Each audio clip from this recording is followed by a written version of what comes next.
ॐ विश्वंदर्पण दृश्यमान नगरी तुल्यन्निजान्तर्गतं पश्यन्नात्मनि मायया बहिरिवोद्भूतं यथा निद्रया यस्साक्षात् कुरुते प्रबोधसमये स्वात्मानमेवाद्वयम् तस्मै श्रीगुरुमूर्तये नमः इदं श्रीदक्षिणामूर्तये नारायणं पद्मभुवं वसिष्ठं शक्तिं च तत्पुत्रपराशरं च व्यासं शुकं गौडपदं महान्तं गोविन्दयोगीन्द्रमथास्य शिष्यं श्रीशङ्कराचार्यमथास्य पद्मपादं च हस्तामलकं च शिष्यं तन्तोटकं वार्तिककारमन्यान् अस्मद्गुरून् सन्ततमानतोऽस्मि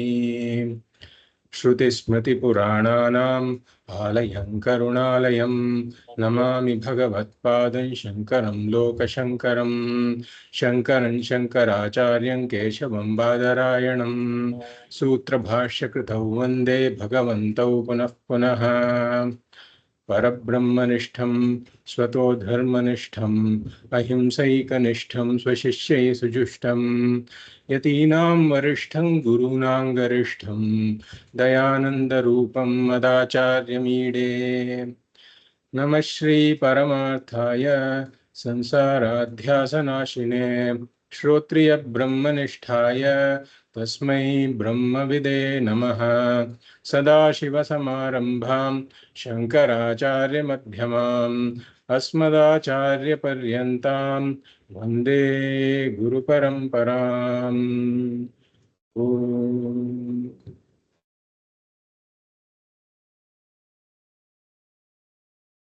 तपोभिः क्षीणपापानां शान्तानां वीतरागिणां मुमुक्षूणामपेक्ष्योऽयम् आत्मबोधो विधीयते. I welcome you all to the 12th class of the Atma Bodha series. We will start by reading verses 20 to verse 23 that we had covered in the last class.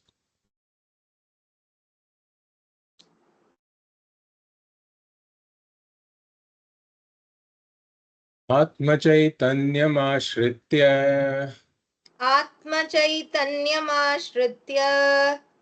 देहेन्द्रियमनोधियः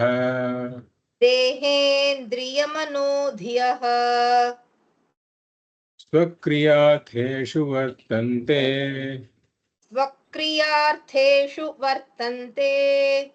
सूर्यालोकं यथा जनाः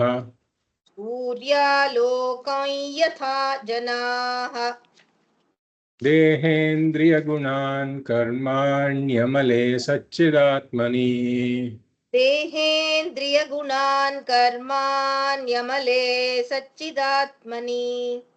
अध्यस्यन्त्यविवेकेन गगने नीलतादिवत्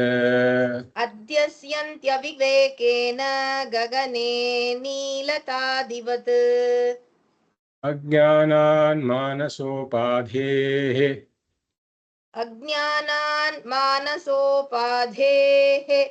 कर्तृत्वादीनि चात्मनि कल्प्यन्ते भुगते चन्द्रे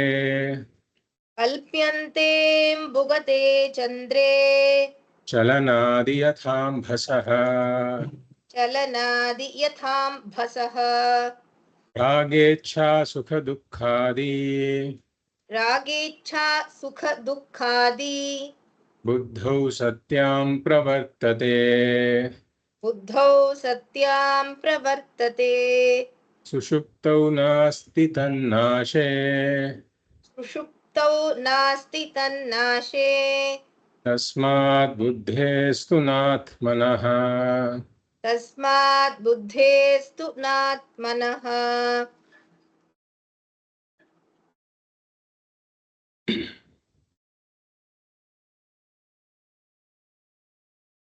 As we have seen,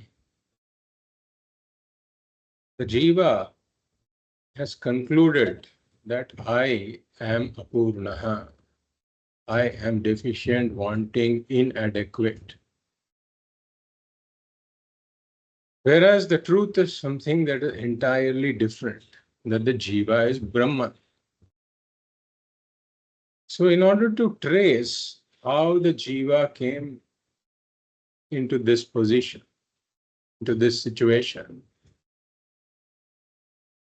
we start with the Srishti Prakriya, which Bhagavad explained in Atma Bodha. That in the beginning, before the Srishti, there was only Brahman. Sadeva Soumya Idam Akra Asi. The Sat alone was there. And the Sat is also Chit, which is this imperishable, limitless consciousness. Imperishable, all pervading, limitless consciousness. And Vedanta presents Brahman as the Upadana Karanam of the entire Srishti. Because any creation should have a material cause, and Brahman is the material cause. And therefore, the entire Srishti has to now emerge out of Brahman. But since Brahman is changeless, we have to bring in an additional factor, which is Maya, which is not really an additional factor because Maya is mithya, it is dependent upon Brahman for its existence. And Maya is the entire world that is about to emerge in an unmanifest form, exactly like the dream world is unmanifest in the waker's mind. Brahman, in association with Maya, brings out the entire world. And as we have seen, Jaganti Sargasthiti Layanyanti Budbudani Iva Varini. Worlds emerge like bubbles from water, and beings emerge like ornaments from gold. So, in the entire process of Srishti, creation, there is no new substance that is created. If you were to talk about the material is one and only one. Ekam eva advitiyam Brahma. Brahman alone is the material. It's interesting that Brahman is not really a material in the strict sense of the word. We say Brahman is non-material. Brahman is consciousness. So consciousness is the material cause of the world. That's why we say Abhinna Nimitta Upadana Karanam. It's a unified, intelligent, and material cause. Consciousness is the material. Therefore, worlds and beings emerge from Brahman in association with Maya. And now that all the Sthula and Sukshma Upadhis, Sukshma and Sthula Upadhis of these beings have come about, Brahman, which is this limitless consciousness, as though enters each of these Upadhis and gets enclosed in these Upadhis. Just like space as though gets enclosed within pots. And then we talk about a multiplicity of spaces associated with different nama rupas. Now there's one limitless consciousness. Having been apparently enclosed within these different upadhis, now we talk about multiple consciousnesses associated with different nama rupas. These are all the jivas. So the jivas say that I am conscious. They are really referring to this enclosed consciousness in the upadhi. When they say, when the jiva uses the word I. But then the avarana shakti of Maya comes in and conceals the the Adhishthanam, conceals the true nature of Brahman. Therefore, the Jiva, instead of saying, I am Brahman, which is this limitless consciousness that just incidentally happens to be enclosed within this body-mind upadhi, now says that I am this body-mind. Because of the avarana shakti of Maya has concealed the nature of Brahman from the Jiva's vision. And therefore, the Jiva says, I am. Samanya Jnanam is there, but the Vishesha Jnanam that I am Brahman is not there. And therefore, the Jiva says, I am the body-mind.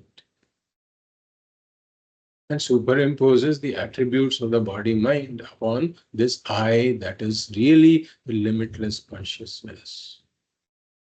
So this is how the Jiva gets into this terribly mixed up state and says that I am apurnaha, I am deficient, I am wanting, I am inadequate. So now this Jiva is in this cycle of samsara, because now the Jiva has to gain Purnatvam, and he sees this separate world, and that separate world is the only source of Purnatvam that he sees. So he runs after the world and is never successful in becoming Purnaha. Can never become Purnaha, never become limitless. The limited can never become limitless. So having suffered from samsara, having struggled when the jiva goes to the guru, now the guru cannot directly tell this jiva that you are Brahman, because that message will not sink in, because the jiva is so identified with the body-mind. He doesn't see any Brahman anywhere. And even if Brahman was there, that Brahman has to be something remote. I can never be that Brahman because I am so limited. And therefore, the first step is Atma Anatma Vivekaha has to be done. And Atma is this Brahman that is enclosed, is called Atma, renamed to be Atma.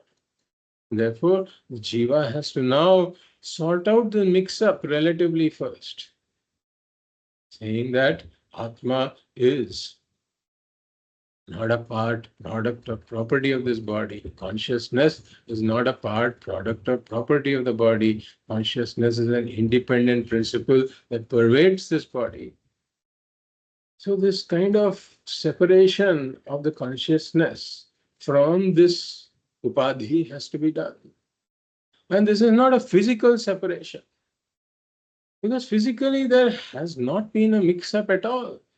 Because Satyam can never get mixed up with Mithya.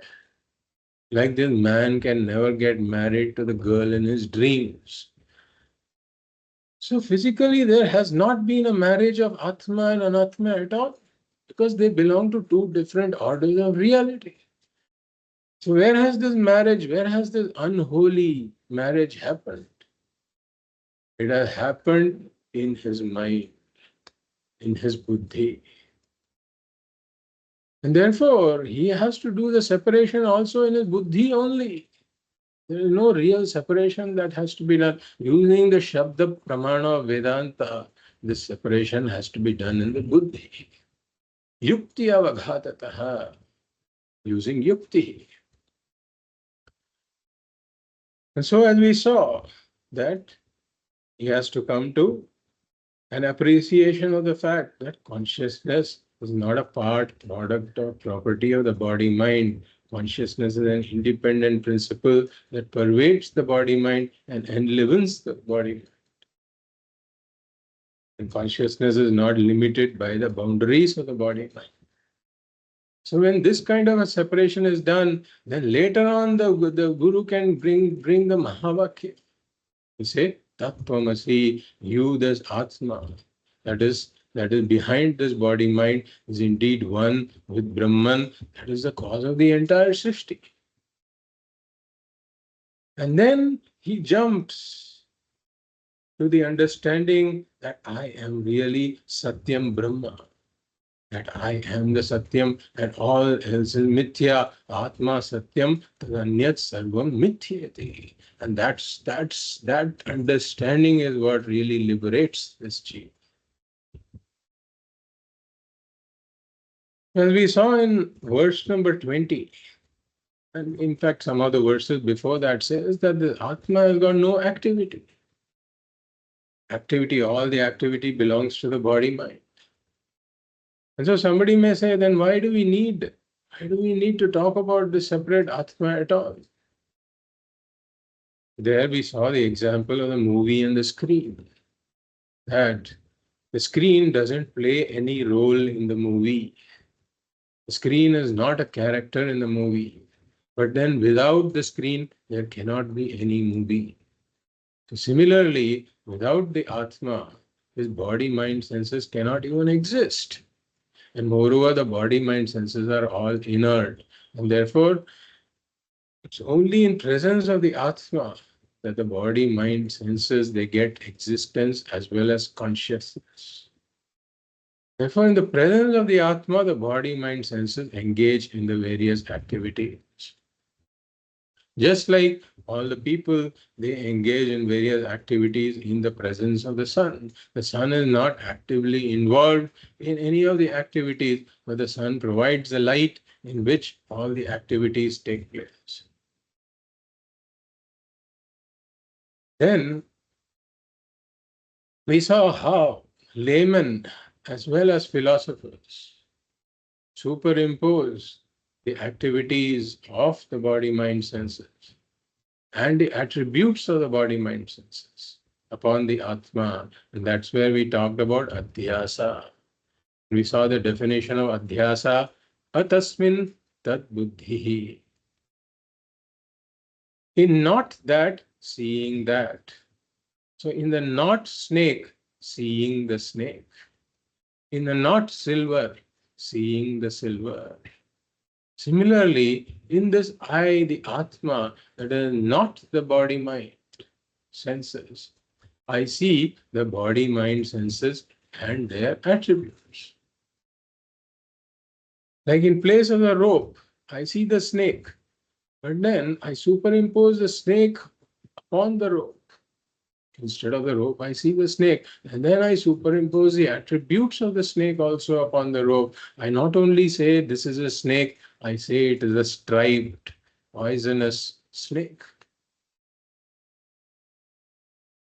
So similarly, laymen as well as philosophers superimpose the attributes and activities of the body, mind, etc. upon the Atma, Dehendriya Gunan Karmani Amale Satchidatmani Adhyasyanti.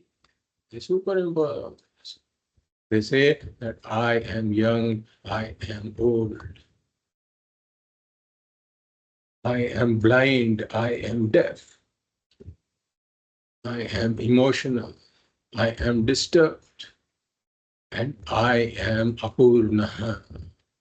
It is the mother of all these conclusions that I am Apurna. It is the gist. If you were to summarize all these conclusions, what is the essence of it? It is I am Apurna, deficient, wanting, inadequate. And then begins samsara, the search for Purnatvam in the world. And as we saw in verse 22, Kartritvadini Chatmani. So even the Kartritvam, how the body, mind, senses is superimposed. Like we said, the Purva Mimamsa philosopher, he talks about doing karma. Why? Because he sees there's nothing other than the karta. The jiva is the karta who has to constantly engage in karma. And only karma can help accomplish something or get rid of something. And through that, one can get sukha.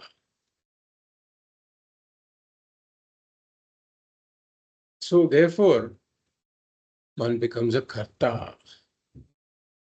And as a karta, one can never be complete, as we saw. That there's a to-do list is always there.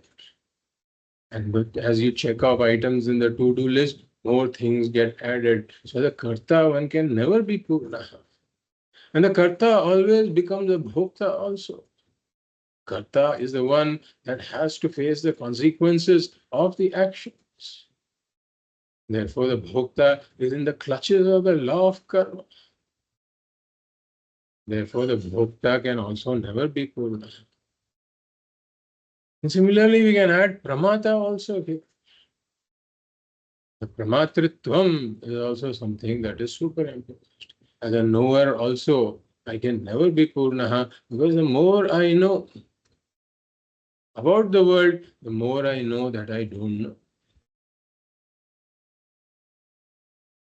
And then in the next verse we saw ragecha sukha dukkhadi buddhau satyam pravartate.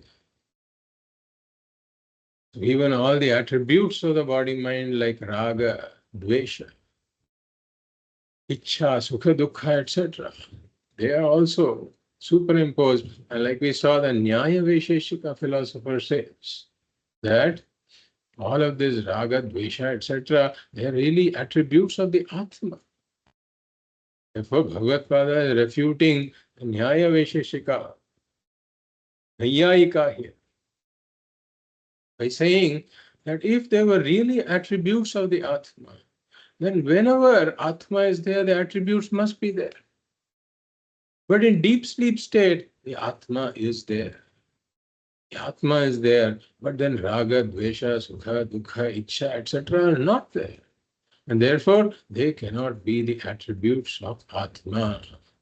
This is using Anvaya Vyatireka logic. As we saw, that Anvaya Vyatireka is a system, is a method of Yuktihi. It's also a form of Yuktihi, where we say that if two things are inseparably related, then when one thing is present, the other should also be present. This is called invariable co-presence. Invariable co-presence or anvaya. And when one thing is absent, the other should also be absent. This is called invariable co-absence or vyatireka. So if Anvaya condition is satisfied and Vyatireka condition is satisfied, then we can say that the two things are inseparably related. So now the question is, are Raga, Dvesha, Sukha, Dukkha, etc. properties of the Atma, attributes of the Atma? Now Bhagavad Pada is talking about in Sushupti, Atma is there. But the Raga, Dvesha, Sukha, Dukkha, etc. are not there. So the condition of invariable co-presence is not met. Therefore, we reject that these are attributes of the Atma. On the other hand, if you take them to be attributes of the buddhi and apply the test of Anvaya Vyatireka, then buddhau satyam pravartate. When the buddhi is there, these attributes are there. Check mark. Anvaya is checked. Because invariable co-presence is there. In Jagrat Avastha and Swapna Avastha, buddhi is there. Raga, Dvesha, Sukha, Dukkha, Ichha, etc. are there. But in Sushupti, the buddhi has become resolved into the Karana Sharira. So the buddhi is not manifest. When the buddhi is not manifest, at that point, raga, dvesha, sukha, dukkha, ichha, etc. are also not manifest. And therefore, the test of invariable co-absence is also met. Therefore, we say that raga, dvesha, sukha, dukkha, etc. are attributes of the buddhi. Buddhehe, tasmat buddhehe, natu atmanaha. They don't belong to the atma. So with this, we will go to the verse, the new verse for today. Verse number 24. Prakasho kasyato yasya प्रकाशोर्कस्यतो यस्य shaityam agneryatoshnata शैत्यम् अग्नेर्यथोष्णता Swabhava Sat-Cit-Ananda स्वभावः सच्चिदानन्द Nitya Nirmalatatmanaha. नित्य निर्मलतात्मनः. So in all of these prior verses, we have been negating all of these attributes and activities of the Atma, Kartrutvam, Bhoktritvam, Raga, Dvesha, Sukha, Dukha, Icha, whatever you name it. We have been negating all these attributes, saying they don't belong to the Atma. So then somebody may raise a question that if you are negating every attribute, then what is the nature of the Atma? And does Atma have any attributes at all? So Bhagavad is answering this question here, saying Swabhavaha. Swabhavaha here means Swarupaha, the nature of something is that which can never ever be altered. Nature of something by definition is that which cannot be altered in that thing. So Bhagavad gives a few examples here.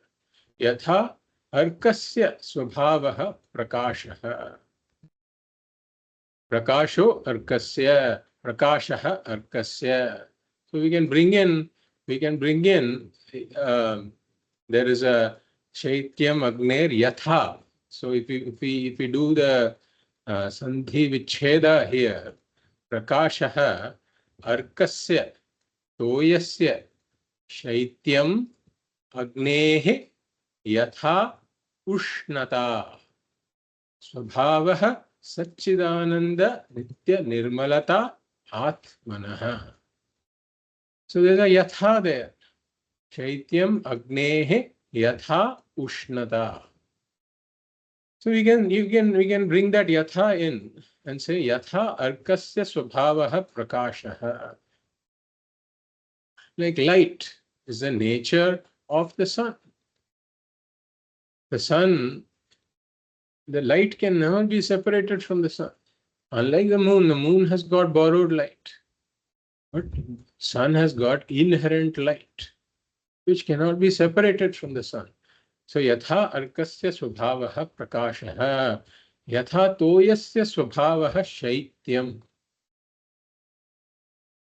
In case of the sun, everything else, like the rising of the sun, the setting of the sun, or the sun sometimes appears large or sometimes appears small. When the sun is at the zenith, it appears small.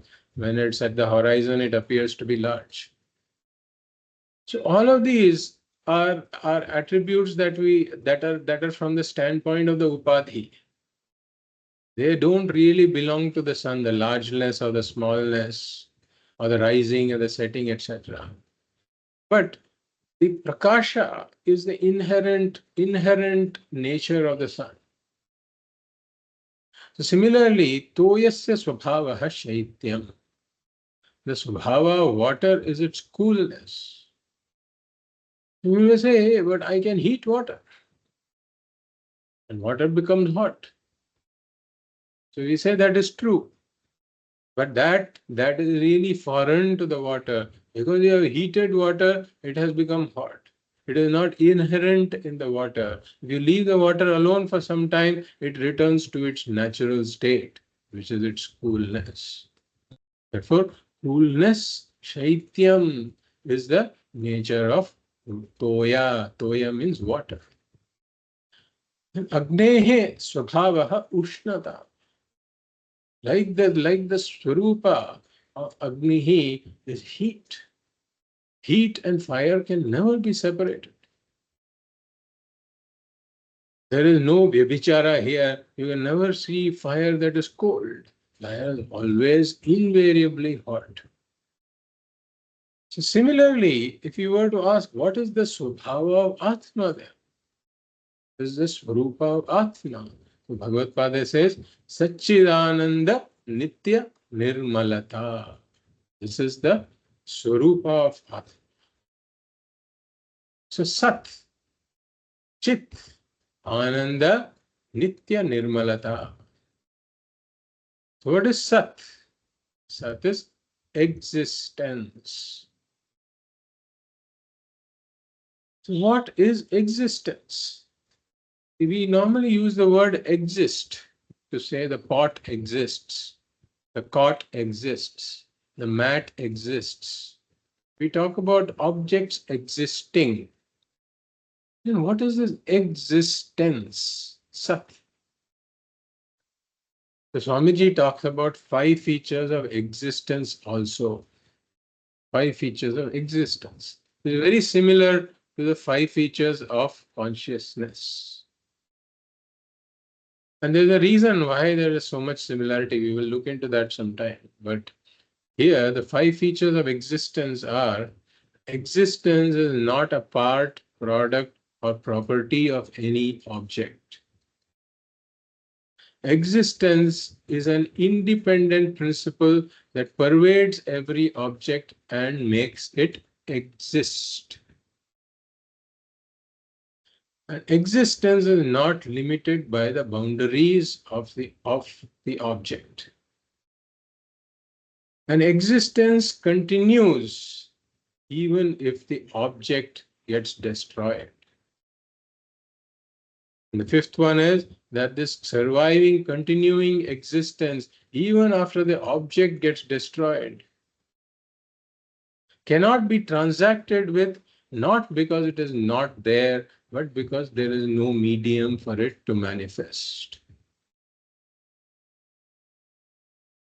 Vedanta is teaching us that there is this existence, which is Sat, which is not a property, part, product, or property of the object. It is an independent principle. So how do we appreciate this? We take the example of gold and ornaments. Gold is not a part, product, or property of any ornament. Gold is an independent principle that pervades the ornament and makes it exist.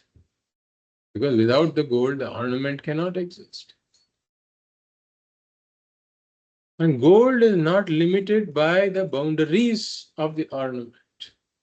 Because you have one ornament here, you have another ornament here, and gold is gold in a world of ornaments. Gold is everywhere, not limited by one ornament.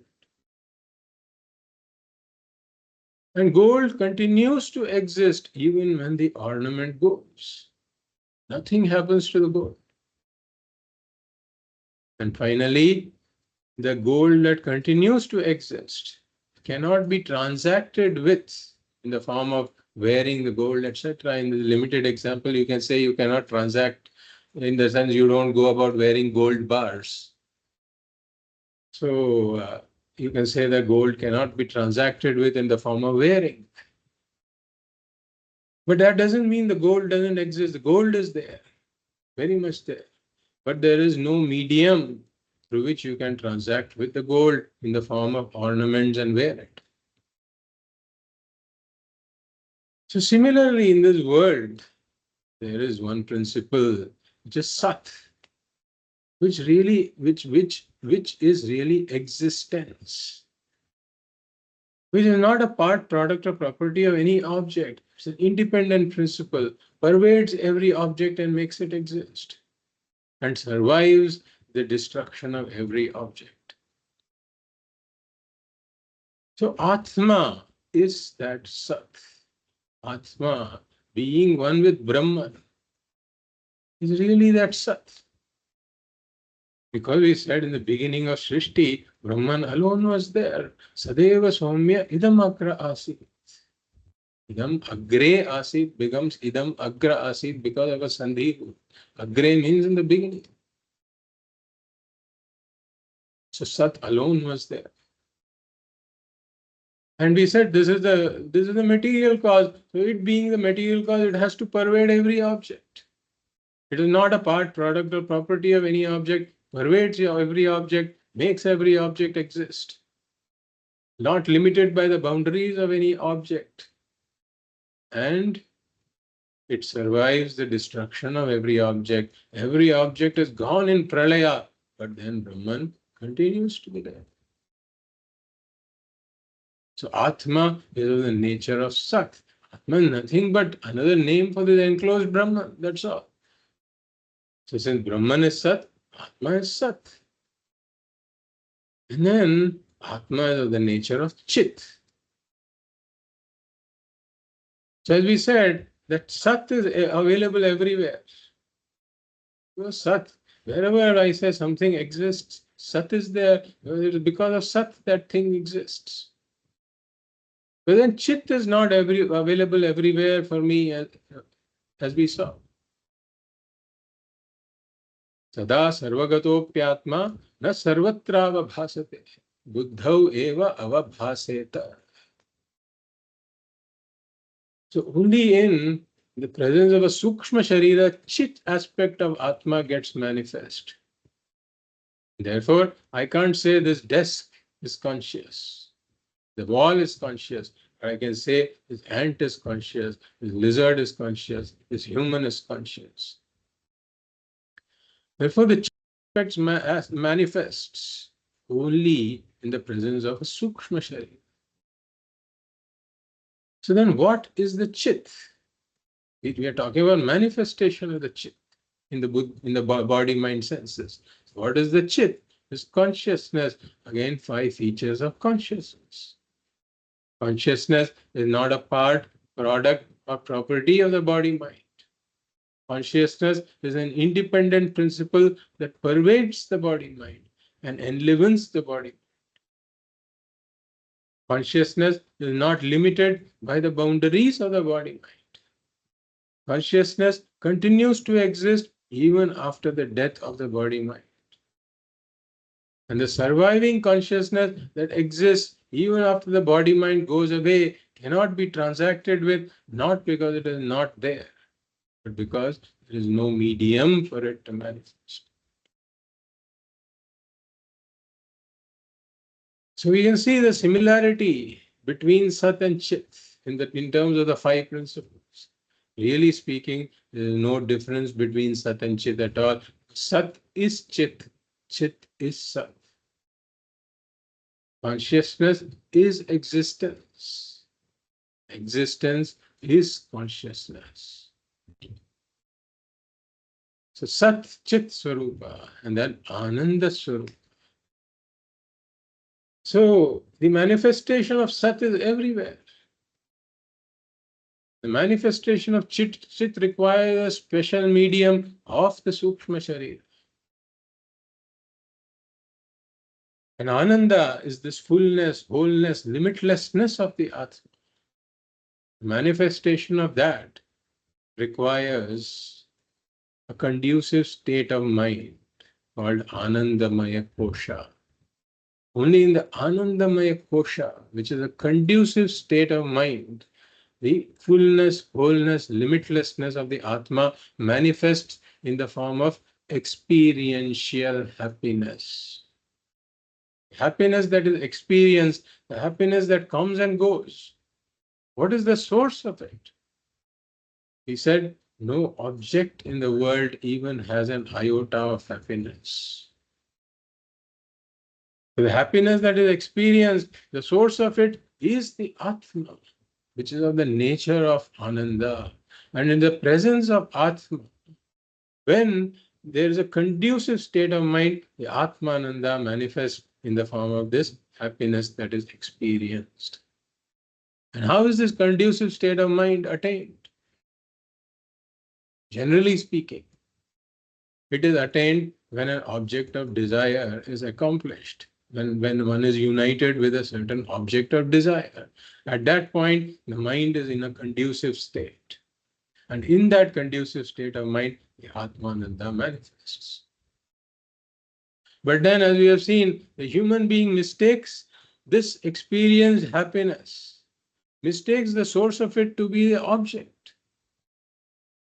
But as we have discussed a lot in the fundamentals of Vedanta series, no object has got an iota of happiness. If an object inherently had happiness, it should make everyone happy. Or it should continue to give happiness to this person as long as he is in possession of the object. But we say neither of these are true. So in that particular state of mind, Anandamaya Kosha, the inherent nature of the Atma, that is Ananda, manifests. That is what we call experiential happiness. So when we say Atma is of the nature of Sat-Cit-Ananda, we are not saying that the experiential happiness is the nature of Atma. Experiential happiness comes and goes. What comes and goes cannot be the nature of anything. Ananda, this fullness, limitlessness, wholeness is the nature of Atma. Sat-Cit-Ananda. So then one may ask, and then you're saying that Sat-Cit-Ananda, etc., is the nature of Atma. So are they attributes? Does Atma have any attributes? Or are these the attributes of Atma? We say that these are not the attributes of Atma. Because Atma is a drik. And the drik is always the drik, the seer, never the seen. And all attributes belong to the seen, never to the seer.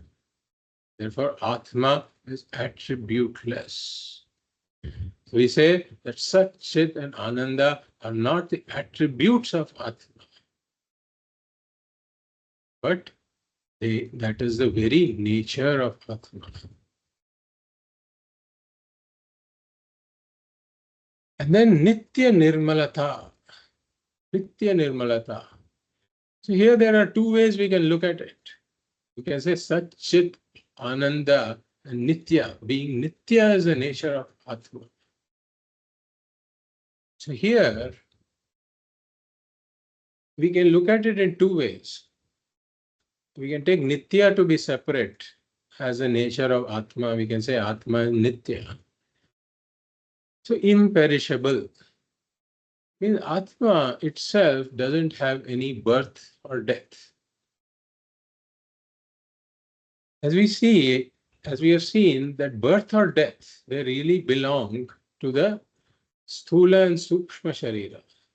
The association of the Sukshma Sharira with the Sthula Sharira is what we call birth. And the dissociation of the Sukshma Sharira from the Sthula Sharira is what we call death. But Atma is not really involved in this process. Atma is just providing the Adhishthanam, and Atma is providing the existence and consciousness.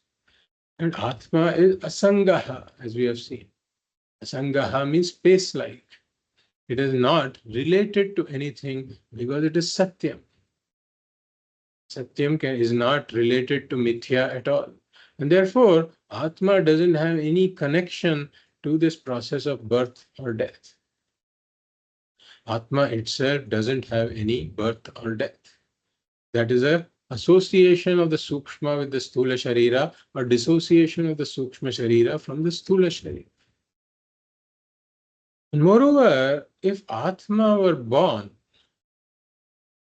if we were to say Atma is born, then what could Atma be born out of? Because before the birth of Atma, then there would not be any Atma. And birth would be an event where Atma comes about. So before the birth of Atma, there would only be Anatma. So if we have to say that Atma is born, it would mean that Atma is born out of Anatma. But we say that this is ridiculous. It is like saying that sand is born out of mirage water. The mirage water is supported by the sand. So support cannot be born out of what is supported. Or saying that the waker is born from the dream, or in the dream the waker is born. In the dream that is supported by the waker cannot be born. If there is a dream, there must be a support. The waker must exist. So for Anatma to exist, Atma has to be there. Therefore, Atma cannot be born out of Anatma. Therefore, Atma is never born and it never dies. And nirmalata, Atma is ever pure.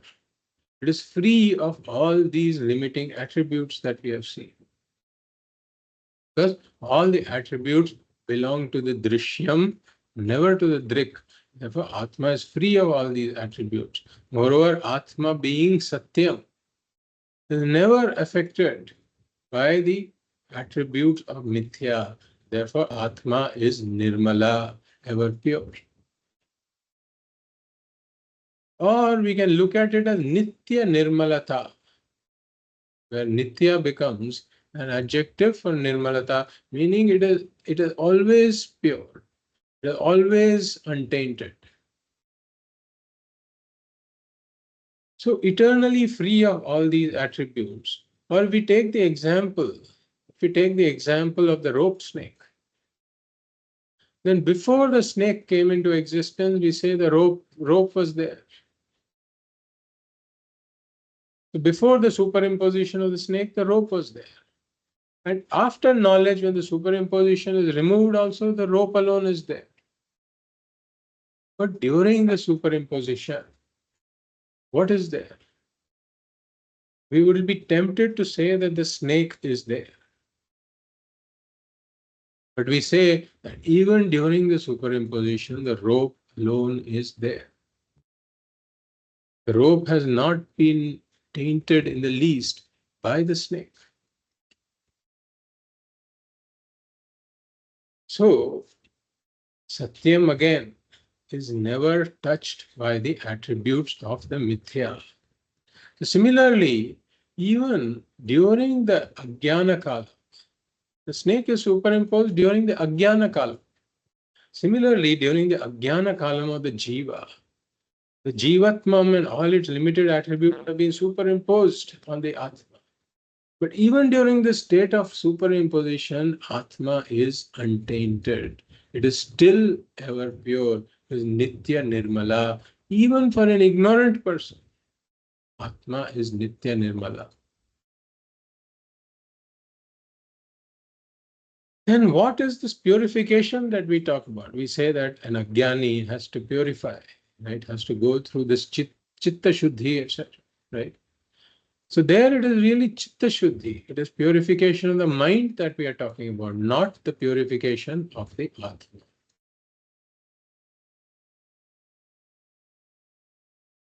So even for an ignorant person, Atma is ever pure, untouched, and is liberated. Atma is ever liberated. Even for the ignorant person, Atma is liberated. The problem is he doesn't know that Atma is liberated. So in order to know that Atma is ever pure, one needs a pure mind. But even for a person who has an impure mind, Atma is still ever pure. So this knowledge, Atma Jnanam, can take place only in the pure mind. And the knowledge, the Atma Jnanam, is a knowledge that Atma is always liberated. I am always liberated. The Nitya Nirmalata. So here Bhagavad Pada has told us the nature, the Swarupa of the Atma. So now we go to the next verse. Verse number 25. Atmanas Satchidanshascha आत्मनः सच्चिदंशश्च बुद्धेर्वृत्तिरितिद्वयम् बुद्धेर्वृत्तिरिति द्वयम् संयोज्य च विवेकेन संयोज्य च विवेकेन जानामीति प्रवर्तते. जानामीति प्रवर्तते. So one may raise a question here that you say that Atma is ever changeless. Like we have said, Atma is nirvikaraha, ever changeless. But then when I know something, like I say, I know a pot, I know a cloth, I know a piece of cloth. So in all of this, the knowledge is taking place. So isn't Atma changing? So here again, it is not the layman alone who may have such a question, but even the philosophers, the Nayayika is mixed up in this respect. Because the Nyaya philosopher says that this Jnanam is an attribute of Atma. Jnanam is a guna of the Dravya called Atma. So here Bhagavad is clarifying that Atma is beyond all transactions. So in Mandukya Upanishad, there is a word called Avyavaharyam. That Atma is Avyavaharyam. That is what Bhagavad is talking about here. Atma is beyond all transactions. We can talk about two types of transactions. Karma Vyavahara or Jnana Vyavahara. Karma Vyavahara involves the karta who employs the karmendriyas and does the karma vyavahara. Or it may even be a form of upasana where it is a manasa karma, where the mind is made to do something. Or there can be jnana vyavahara, where the jnata or the pramata knows things in the world or knows various things. This is called jnana vyavahara. So Bhagavad is pointing out that Atma is not involved in any of these transactions, be it karma vyavahara or jnana vyavahara. The kartritvam we have already negated. Like we said, kartritvadini in the earlier verse, that was already negated. So here, Bhagavad is talking about pramatritvam, or knowership. So doership has already been negated in the Atma. Here is talking about knowership. So now the question is, Atma the pramata, the knower, is Atma the pramata? So we say Atma is not the pramata also. Then who is the pramata? That is the question. So to understand this, we'll go back to our favorite example of a room. Let's say there is a room with a window and it's pitch dark outside. So all the objects are in darkness. And there's a small window in the room. And in the room there is a lamp, a very bright lamp, which is a source of light. So now this person wants to look outside of the window and he cannot see anything.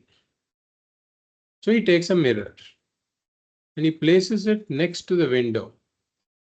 And the light of the lamp falls on the mirror. And now the mirror becomes a dazzling mirror, dazzling with light, bright mirror. And then he directs this mirror to things outside. And the light from the mirror, when it falls on things outside, it illuminates the various things. So now there are a few things here. There's the lamp, number one, lamp. Then there's the light. Then there's a mirror. Then there are objects outside. Then there is darkness. 5 things. Now each of these 5 things have parallels in our real world example. So in the real world, we say that the equivalent of the lamp is the Atma, which is the source of consciousness. So in this world, in this world that we talked about of the room and objects outside, light is required to know anything, to illumine anything, the light is required. Similarly, in our world, to know anything, consciousness is required. So the lamp is the source of light. Similarly, Atma is of the nature of consciousness, or you can say source of all consciousness. The lamp, the parallel to the lamp is the Atma, parallel to the light is consciousness. The parallel entity to the mirror is the mind. And then now the mirror is able to illumine other things. Similarly, the mind is able to illumine other things with reflected consciousness. The mirror, the mind glows with reflected consciousness. And then the mind is able to illuminate other objects. So there are objects outside in both cases. And the equivalent of the darkness is ignorance. So darkness envelops the objects outside. Similarly, ignorance envelops all the objects outside. So now what happens is that this association with consciousness is required for any object to be known, just as association with light is required for any object to be known. So how does any object get associated with consciousness now in this world? That is the question, right? So here we said that the mind is made of the Sukshma Panchabhutas. Therefore, the mind is able to borrow consciousness, is able to reflect consciousness. So there is reflected consciousness in the mind. Now, when any thought arises in the mind, the thought is also made of the subtle Panchabhutas. And therefore, the thought, even as it arises with this reflected consciousness. So the thought already has consciousness associated with it. So in order to know the thought, right, I don't need any special association of the consciousness because the thought by itself, as it rises, is associated with consciousness. Therefore, thought is automatically known even as the thought arises in my mind. Therefore, when I have feelings of happiness in the mind, experiential happiness or anger, kama, krodha, lobha, moha, mada, whatever is happening within my mind, I just know it because those are thoughts, modifications of the mind that automatically have this reflection of consciousness. They are shining with reflected consciousness. But these objects outside, they are not known to me unless they get associated with consciousness. So now how does this object outside get associated with consciousness? We say that the thought of the mind has to go out and take the form of the object. So there's ghata, a pot outside.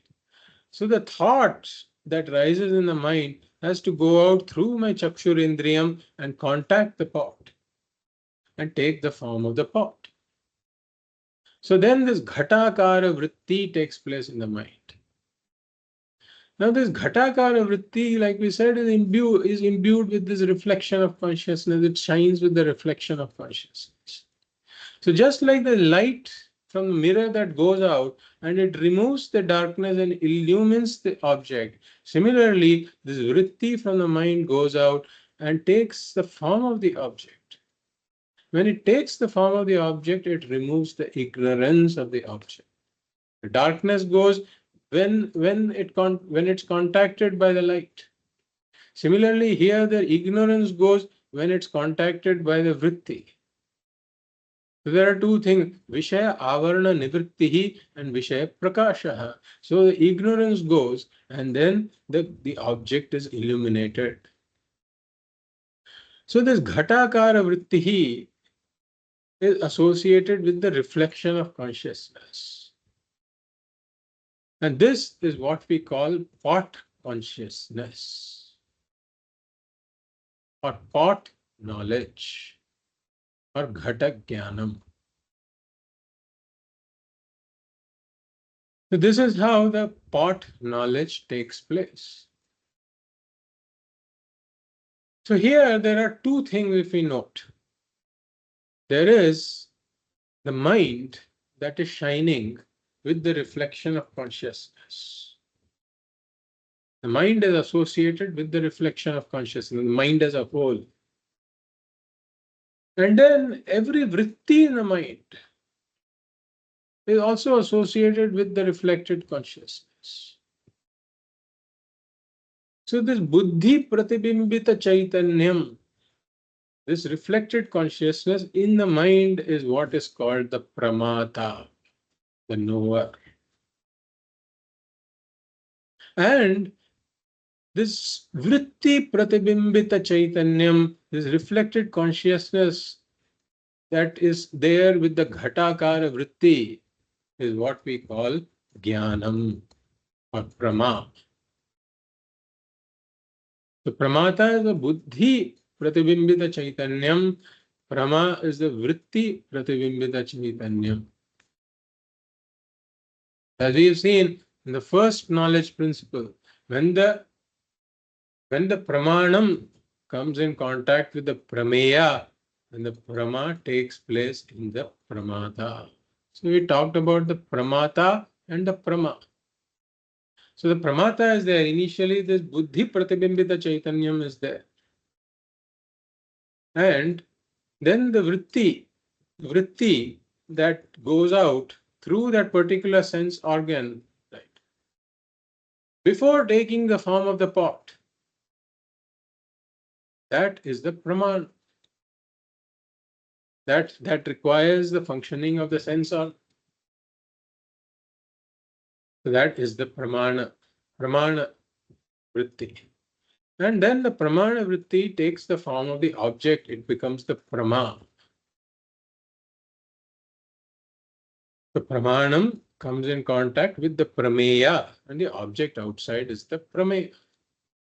So pramata, pramanam, prameya, prama. This is the process of knowledge. So in this, the buddhi pratibimbita chaitanyam is the pramata. The vritti pratibimbita chaitanyam is the prama. So now what we are saying is that the original consciousness is there, right? The original consciousness is not any of these, the pramata, the pramanam, the prameya, the prama. Original consciousness is just providing the illumination for this entire process. So this entire process of knowledge is related to this pratibimbita chaitanyam or the reflected consciousness.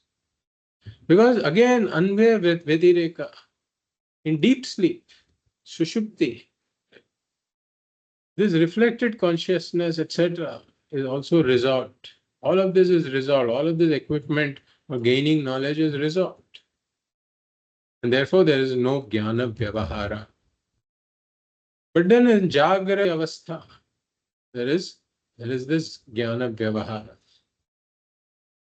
Therefore, we say that the reflected consciousness is the one that is associated with this jnana vyavahara. That is the pramata. And I am the original consciousness. I am not really connected to this transaction directly. I am just illumining this entire process. Therefore, he says, Atmanah Sat-Cit-Ananda Buddhehe Vrittihi iti dvayam. Atmanah Sat-Cit-Ananda Buddhehe Vrittihi iti dvayam sanyojya. So he's talking about how this process of knowledge is taking place. So here Bhagavad Pada doesn't directly refer to the pramata being the Atma Chaitanyam, the Satchidamshaha. Satchidamshaha is really referring to the original consciousness, Satchit. So here Bhagavad Pada is not really directly talking about the pramata being the buddhi pratibimbita Chaitanya. He assumes we know that from other sources. So here he is only talking about the jnanam being the vritti pratibimbita chaitanyam. So here he says atmanaha satchidamshaha. So the Sat and Chit aspect of the Atma and the buddhi vrittihi, buddhehe vrittihi, the ghatakara vrittihi, they come together. These two, dvayam, sanyojya, these two come together. And then this reflected consciousness is formed. This Pratibimbita Chaitanyam is formed. So that is the Jnanam.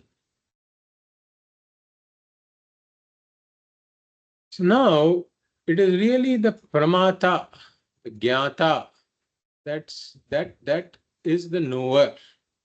And he is the one who I should be saying the Jnata.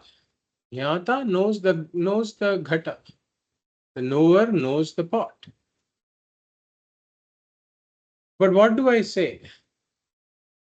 I end up saying, I know the pot. Say, I know the pot. And I am the Jnata. Bhagavad is pointing out that there is a mix-up here. Avivekena, there has been a mix-up when one says that. If one says that I, the Jnata, am the one who is knowing the pot, then there has been a mix-up here. Because if we say that I am the original, I am the original face, I have the original face, and then I see the reflected face in the mirror.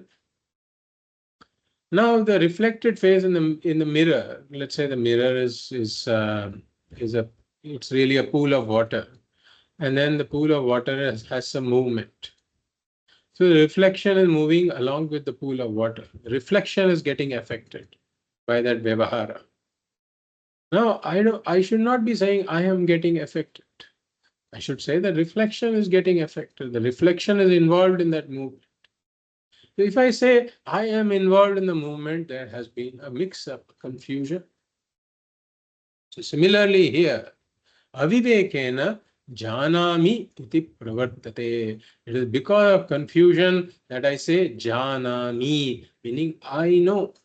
I am associated with the knowledge transaction. I should be saying the reflected consciousness is the seer, the hearer, the thinker, the knower, etc.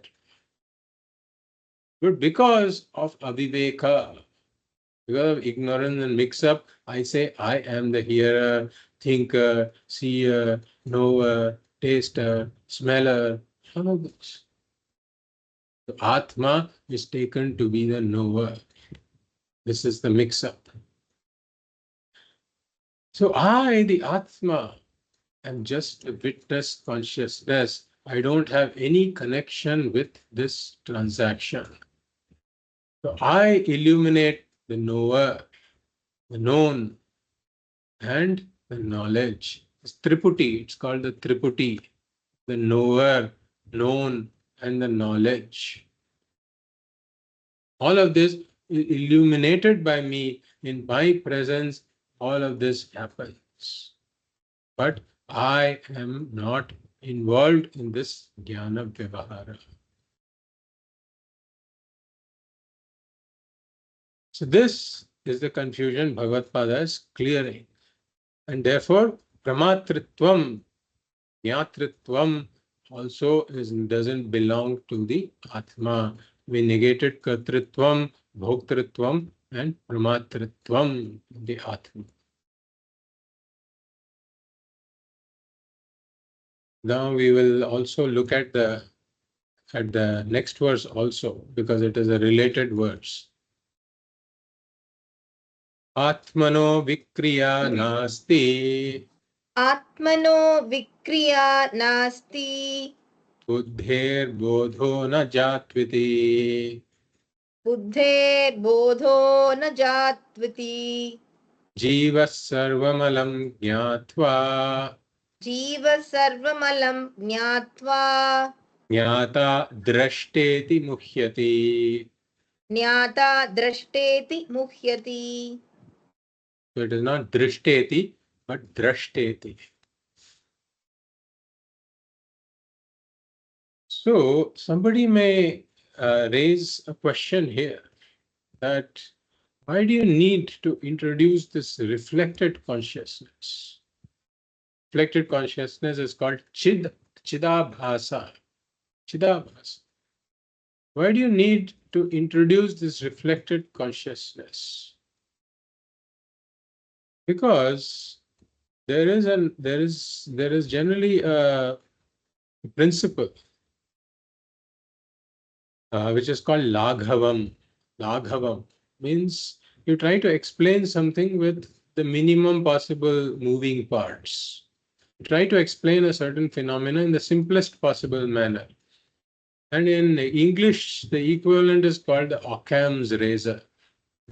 Means you try to explain something with the simplest, if there are multiple explanations for a phenomenon, then the simpler explanation is the preferred explanation and likely the truer explanation also. So similarly, why do you need to bring in this reflected consciousness? Are we making it more complex than needed? So Bhagavad is defending this here, saying that the knowing process cannot belong to the pure Atma. And the knowing process cannot belong to the pure mind also. So Atmanaha Vikriya Nasti. In Atma there is no change. Since there is no change, Atmanaha Vikriya Nasti. So any process always involves a change. So even knowing something is a process that involves a change. Therefore, Atma alone cannot be responsible for this process. Atma cannot be this knower because it is changeless.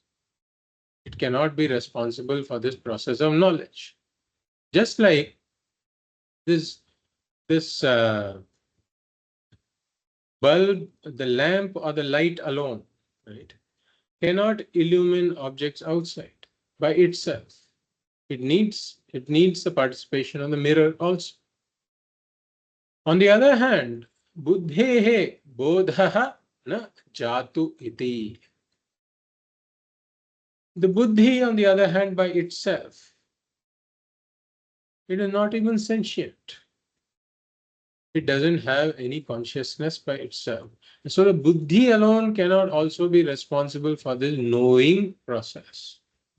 Just like the mirror by itself cannot illumine anything outside. If we were to switch off this lamp and just use the mirror by itself is useless. It cannot illumine anything. So knowing is associated with this third entity, which is this reflected consciousness. A third entity is required. A mysterious third entity arises in the presence of this Atma and this Buddhi, which is responsible for this knowing process. The Atma alone is not responsible for the knowing process. The Buddhi alone is not responsible for the knowing process. In the presence of Atma, the Buddhi and the Buddhi, there is a third entity that arises that is responsible for the knowing process. Exactly like in presence of this lamp and the mirror, a third entity, which is this reflected in the mirror that arises, that is responsible for the illumination of the objects outside. And this third entity is what we call the Chidabhasa, or this reflected consciousness. And this is what is generally called the Jiva also. In the presence of Atma, this body-mind complex that is insentient gets sentiency because of borrowed consciousness, reflected consciousness. This is the Jiva, Chidabhasa, reflected consciousness. And this Jiva, Sarvam Alam Gyatva. So this Jiva, this reflected consciousness. Right? So when we say the reflected consciousness also cannot exist by itself. When we say reflected consciousness, there is always a reflecting medium.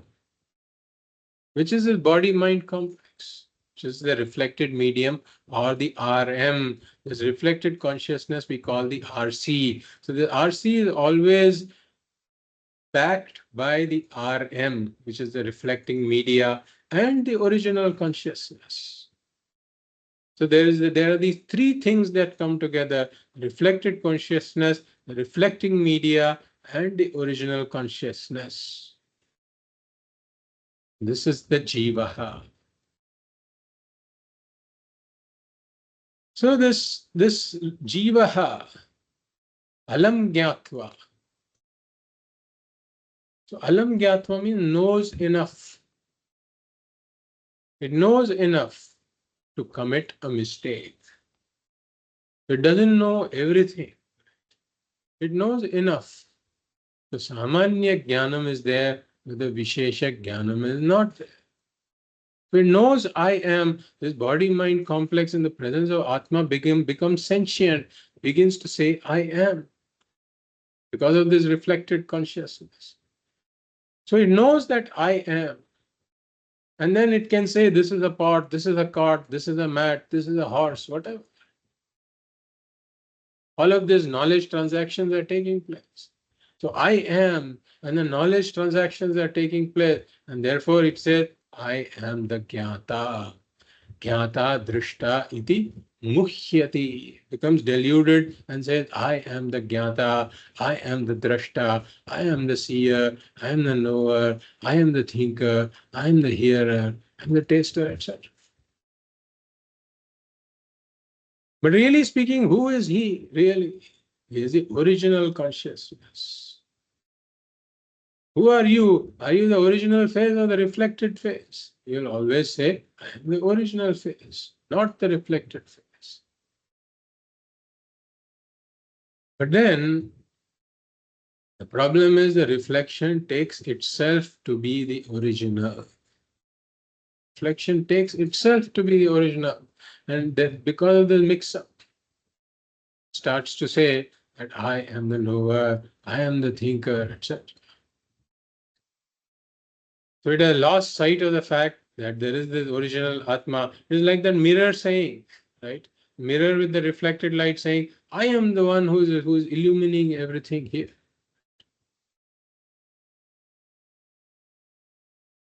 Having forgotten the fact that the source of all this is the lamp. The lamp is the real is the one that is providing the illumination for this entire thing. So the reflected light should really be saying that I am the original light. So here, having done this mix-up, says that I am the original, and I am the knower, I am the hearer, thinker, taster, etc. Jnata drashta iti muhyati. And once he has taken himself to be this jnata, he has become limited. Knower is always limited, the pramata is always limited, and then the karta, bhokta, etc. All of this comes about. So therefore, the jiva says that I am apurnaha. When he says jnata, drashta, I am the jnata, I am the drashta, automatic implication of all this is that I am apurnaha. All of this is due to aviveka. Really speaking, the jiva, the reflected consciousness, should use the equipment of the body-mind and claim that aham brahmasmi, I am the original consciousness. But instead, he's saying that I am this limited knower. So here, because of aviveka, he has superimposed purnatvam on oneself. Therefore, one has to do this atma, anatma, viveka, and see that consciousness is not a product, or property of the body-mind. Consciousness is an independent principle that pervades the body-mind and enlivens the body-mind through this reflection. I have to claim that I am the original consciousness. We'll continue on this in the next class. Om Purnamada Purnamidam Purnat Purnamudachyate Purnasya Purnamadaya Purnameva Vashishyate. Om Shanti Shanti Shanti. Hari Om Shri Gurubhyo Namaha. Hari Om.